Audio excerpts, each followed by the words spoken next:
Account active করব, সেক্ষেত্রে pay and active অপশনে যাব। অ্যাকাউন্ট অ্যাক্টিভ করুন। আমি যেহেতু মান্থলি দেব, মানে 1 মাসের জন্য নেব, সেখানে এখানে সিলেক্ট করব। তারপর বিকাশ, নগদ, রকেট, পায়, ট্যাপ, রূপালী ক্যাশ ও এম ক্যাশ, যেকোনো প্ল্যাটফর্মে আমি সেন্ড করতে পারবো। তো আমি বিকাশে ক্লিক করলাম। বিকাশে 100 টাকা পেমেন্ট করুন। বিকাশ হলে পেমেন্ট করতে পারবো।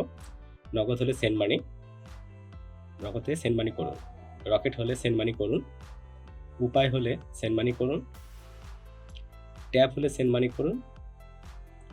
রূপালী ক্যাশ হলে সেন্ড মানি, এম ক্যাশ হলে সেন্ড মানি। যেহেতু আমি বিকাশে টাকা পাঠাবো, সেক্ষেত্রে বিকাশ সিলেক্ট করব।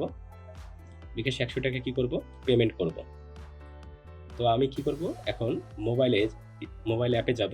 পেমেন্ট অপশনে গিয়ে এখানে স্ক্যান করব। স্ক্যান করেও দিতে পারি, অথবা আমি কি করতে পারি, আমি মোবাইল নাম্বারটা লিখে সেন্ড করতে পারি। সেক্ষেত্রে আমি মোবাইল নাম্বারটা লিখতেছি, যেহেতু এখানে স্ক্রিনে যে নাম্বারটা দেওয়া আছে পুরো নাম্বারটা লিখলাম। পেমেন্ট কনফার্মে ক্লিক করলাম। 100 টাকা সিলেক্ট করব। এরপর আমি পিন দেব। পিন দেওয়ার পর টাকাটা পাঠাবো। টাকা পাঠানোর পর এখানে আমার ক্লিয়ার হয়ে গেল। এখন আমি এখানে মোবাইল নাম্বারটা বসাবো। আমি আমার মোবাইল নাম্বারটা দিচ্ছি। মোবাইল নাম্বার দেওয়ার পর ট্রানজ্যাকশন আইডি আমি বসাবো। এই যে ট্রানজ্যাকশন আইডি যেটা দেখা যাচ্ছে, এই ট্রানজ্যাকশন আইডিটা আমি এখানে সুন্দরভাবে বসাই দেব, কোনো ভুল করব না।